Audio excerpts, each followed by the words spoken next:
பொது போக்குவரத்து வாகனங்களில் பயணம் செய்யும் பெண்கள் பாதுகாப்பிற்காக ஸ்மார்ட் பேனிக் பட்டன்ஸ் அறிமுகப்படுத்தப்படும். இந்த பட்டன்கள் 24/7 சென்ட்ரலைஸ்டு கமாண்ட் சென்டர் உடன் இணைக்கப்பட்டதாக இருக்கும். அந்த பட்டன்கள் தனியார் ஷேர் ஆட்டோக்கள் உட்பட அனைத்து பொது போக்குவரத்து வாகனங்களிலும் பொருத்தப்படும்.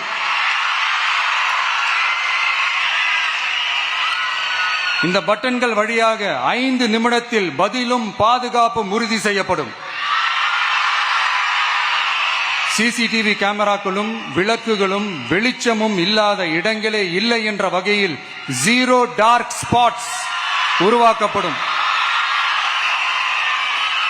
பெண்கள் பாதுகாப்பை 24/7 கண்காணிப்பு செய்ய முடியுமா என்ற கேள்விக்கான பதிலாக state of the art command centers அமைத்து சிசிடிவி நெட்வொர்க்குகளை கண்காணிக்கவும் அவசர நிலைகளை அந்த நேரத்திலேயே கண்காணிக்கவும் அதற்கான விரைவான பதிலை உறுதி செய்யவும் அதிநவீன கட்டளை மையங்களை அமைத்து பெண்கள் பாதுகாப்பு உறுதி செய்யப்படும்.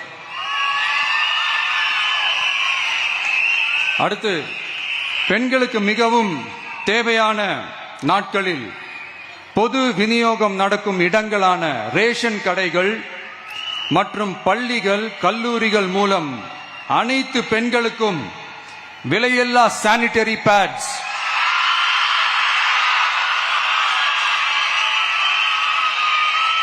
வழங்குவது உறுதி செய்யப்படும். இது ஏன் சொல்றேன்னா, இது இப்போது ஒழுங்கா நடக்கிறது இல்லை, அதனாலதான் அதை அழுத்தி சொல்றேன். இது இப்ப முழுமையாக செயல்படுத்தவில்லை என்பது நமக்கு நல்லாவே தெரியும். அடுத்து, சிங்க பெண்கள் மேம்பாட்டு திட்டம்.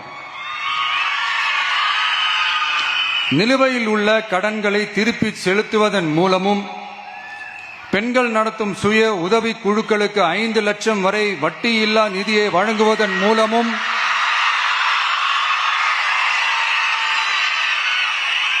சுய உதவி குழுக்களின் உற்பத்தி திறன் மேம்படுத்தப்படும்.